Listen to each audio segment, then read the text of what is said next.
Salam sepak bola, teman-teman netizen atau warganet yang saya hormati semuanya. Welcome back ke konten terbaru dari channel YouTube Bola Bung Binder. Dan di konten terbaru hari ini sudah jelas dan pasti, saya ingin memberikan analisa dari pertandingan babak semifinal leg kedua Piala Liga Inggris antara Manchester United versus Nottingham Forest yang berakhir dengan skor 2-0.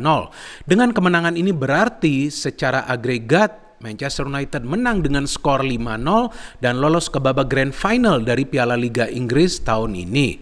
Artinya Erik ten Hag merupakan pelatih kedua pasca era Sir Alex Ferguson setelah Jose Mourinho yang berhasil membawa Manchester United ke babak grand final di musim pertamanya.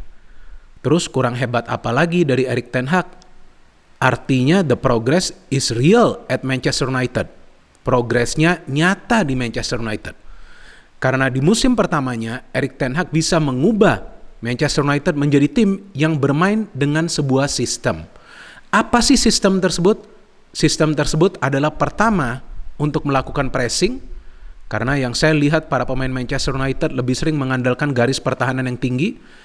Dan yang kedua, melakukan combination of passing, artinya melakukan kombinasi passing di antara satu sama lainnya sebelum mereka membangun serangan ke pertahanan dari tim lawan. Kadang-kadang bisa saja direct pass, tapi akan melihat situasi dan kondisi. Kemudian yang ketiga adalah untuk mengandalkan gerakan individu ketika pemain tersebut kesulitan untuk membagi bola. Apalagi Manchester United punya beberapa pemain yang bisa mengandalkan skill individu mereka. Jadi dengan demikian akan sulit untuk menebak pola permainan atau arah serangan dari Manchester United di setiap pertandingannya. Dan selain itu juga Erik ten Hag bisa mengubah Manchester United menjadi tim yang produktif dan juga solid di lini pertahanan.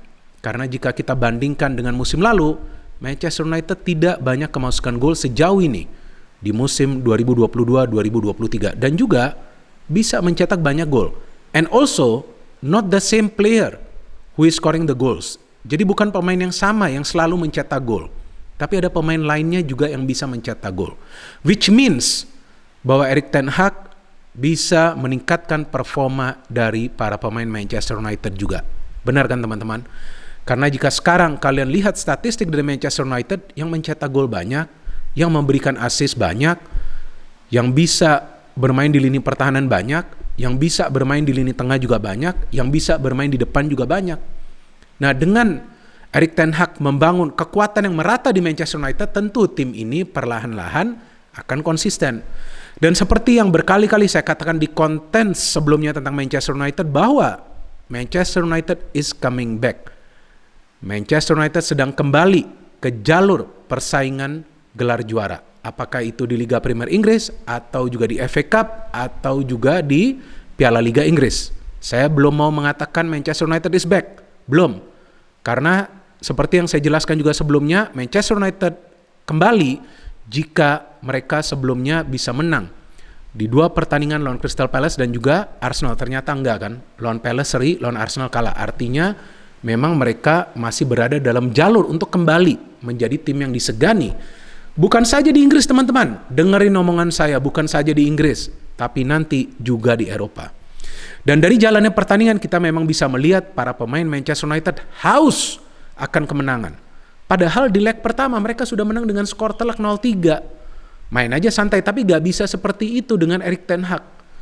Jadi kalau yang saya perhatikan teman-teman, Erik ten Hag ingin agar para pemain dari Manchester United serius di setiap pertandingan dan juga menganggap setiap pertandingan itu adalah pertandingan final. Karena dia ingin agar mental dari para pemain Manchester United itu semakin kuat. Jadi yang dia coba bentuk adalah winning mentality. Winning mentality itu juga bisa kita lihat ketika Manchester United dilatih oleh Sir Alex Ferguson, karena siapapun pemain yang diturunkan oleh Sir Alex Ferguson akan berjuang habis-habisan di atas lapangan. Maka itu Manchester United ketika masih dilatih oleh Sir Alex Ferguson bermain dengan kolektivitas yang luar biasa. Nah, itu yang juga sekarang coba dibentuk oleh Erik ten Hag. Maka itu sekarang kita bisa melihat pemain seperti Casemiro yang sebetulnya di Real Madrid sebelumnya bermain hanya untuk melakukan pressing dan merebut bola dari kaki para pemain tim lawan atau juga menyaring serangan dari para pemain tim lawan. Tapi di Manchester United, pemain ini juga bisa membangun kreasi serangan. Artinya apa? Ini semua karena ada masukan dari Erik ten Hag yang meminta juga Casemiro jangan segan-segan untuk ikut juga maju menyerang. Jadi sekarang ketika Eriksen cedera, ya tentu Casemiro juga bisa membantu timnya dalam urusan membangun serangan. Ada pemain muda juga, Garnacho, yang tidak buruk permainannya. Masih muda kan pemain ini.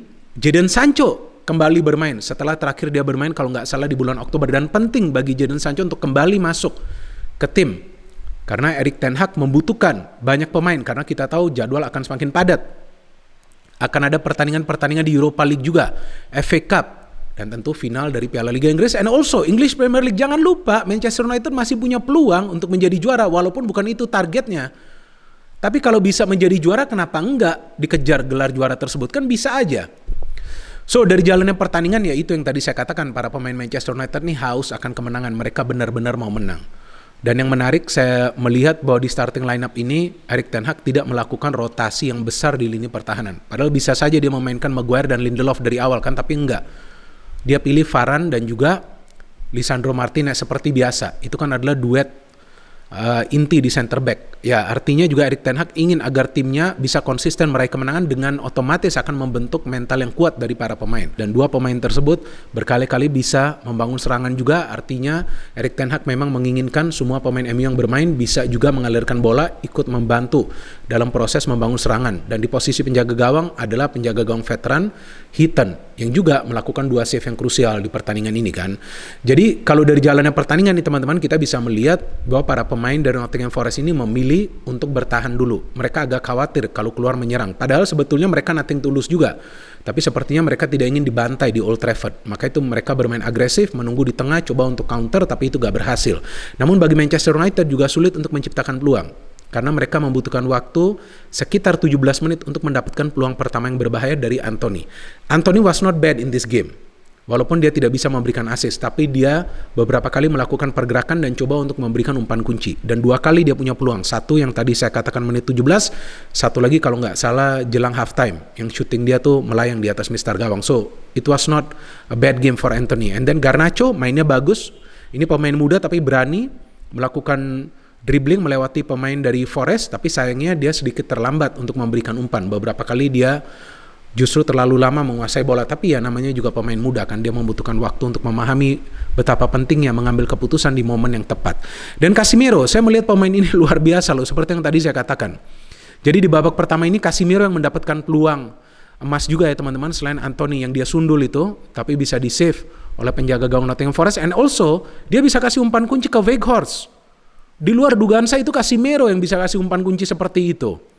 Sayang juga Real Madrid hanya memanfaatkan Casemiro untuk bertahan, coba untuk menyerang juga. Ya tapi sekarang kan ada waktu juga bagi Casemiro ya untuk bermain kreatif. Dan Weghorst sayang sundulannya kena tiang. Forest ada peluang dari pemain mereka Johnson ya, Brennan Johnson yang dia bisa melewati Martinez, bisa di-save oleh Heaton, dan seharusnya bisa saja tuh mereka mencetak gol ketika Dennis shooting tapi terkena pemain sendiri Saric. Nah tampaknya momentum di babak pertama tuh mulai menurun. Sehingga di babak kedua Erik ten Hag perlu melakukan pergantian pemain. Dan kita tahu salah satu pemain yang masuk di babak kedua itu adalah Marcus Rashford. Rashford ini kan adalah pemain yang penting ya teman-teman ya. Nah saya perlu melihat lagi nih. Karena saya melihat ada perubahan yang dilakukan oleh Erik ten Hag. Nah ini dia memainkan Marcus Rashford, Jadon Sancho dan juga Anthony Martial. Jadi 3 pemain ini dia mainkan untuk menambah ketajaman dari Manchester United. Tampaknya Erik ten Hag tidak ingin MU bermain imbang di pertandingan ini meskipun sudah menang secara telak di leg pertama dengan skor 0-3. Dan kita lihat ada peran juga dari Casemiro yang bisa memblok bola di tengah, kemudian memberikan umpan kepada Martial, Martial memberikan umpan kepada Rashford, Rashford coba shooting di blok, ternyata ke Martial kembali. Jadi 2 peran pemain pengganti ini bisa membuka skor bagi Manchester United. And then gol kedua bagi MU yang saya lihat sangat bagus teman-teman proses serangannya karena melibatkan 6 pemain dan 6 kali passing sebelum akhirnya Rashford bisa memberikan umpan kepada Fred. Gila ya, Fred sekarang ketika MU sudah dilatih oleh Erik ten Hag justru produktif, bisa mencetak gol ketika memang diperlukan. Sebelumnya kalau nggak salah dia mencetak gol juga di Piala FA dan juga di Liga Inggris juga sudah mencetak 2 gol ya kalau saya nggak salah ya. Jadi kita bisa melihat di proses gol kedua MU nih, itulah konsep permainan dari Erik ten Hag. Karena serangan dibangun dari pertahanan, Luke Shaw bisa kasih bola ke flank, kemudian dari flank itu ada Fred yang memberikan bola ke tengah, kepada Martial, Martial memberikan bola kepada Jadon Sancho memberikan bola kepada Bruno Fernandes memberikan umpan ke tiang jauh kepada Rashford, dan Rashford memberikan umpan kembali ke Fred yang bisa mengubah skor menjadi 0-2. Setelah itu ya total lah gamenya ke Manchester United. Casemiro seharusnya bisa saja mencetak gol sebelum gol kedua dari MU, tapi di save oleh penjaga gawang dari Forest. Dan Forest sebetulnya membeli banyak pemain musim ini ya teman-teman, dan itu yang membuat mereka tampaknya sulit untuk meraih kemenangan. Kalau nggak salah mereka membeli total 29 pemain baru. Ya sulit lah untuk membentuk chemistry di antara para pemain mereka kan. Maka itu di Liga Premier Inggris juga mereka berada di zona degradasi, dan juga tampaklah mereka tidak bisa mengimbangi gempuran dari para pemain Manchester United. Seharusnya mereka bisa mencetak gol dari Danilo ya, pemain mereka, tapi bisa di-save oleh Heaton. So overall this was a 5-star performance from Manchester United. Betul faktanya bukan lawan tim kuat, betul ini bukan kompetisi Liga Champions, tapi bisa lolos ke final di musim pertamanya menurut saya sudah merupakan achievement yang bagus dari Erik ten Hag. Tapi harus bisa memenangi Piala Liga Inggris ini teman-teman. Baru nanti kita bisa melihat bahwa mental dari para pemain MU akan semakin kuat. Artinya confident mereka akan semakin kuat, karena terakhir kali Manchester United itu masuk ke final Piala Liga Inggris itu pada tahun 2017. Saat itu mereka kalau nggak salah mengalahkan Southampton, dan nggak banyak pemain yang tersisa dari skuad tersebut ya. Kalau nggak salah ada Rashford, ada Martial, ada De Gea, dan juga Luke Shaw. Tapi Luke Shaw tampaknya nggak main di pertandingan final tersebut. So kita tunggu pertandingan final, dan juga kita tunggu nanti bagaimana performa dari para pemain Manchester United di pertandingan-pertandingan Liga Premier Inggris. Tapi untuk sementara, seperti yang saya selalu katakan di beberapa konten dari channel YouTube Triple B tentang Manchester United, bahwa Manchester United is coming back. Hati-hati, tim lainnya mereka sudah masuk ke babak grand final dari salah satu kompetisi domestik. Bukan tidak mungkin nanti mereka akan juga bisa masuk ke final dari kompetisi lainnya. No hate, no politics, only football. Salam sepak bola.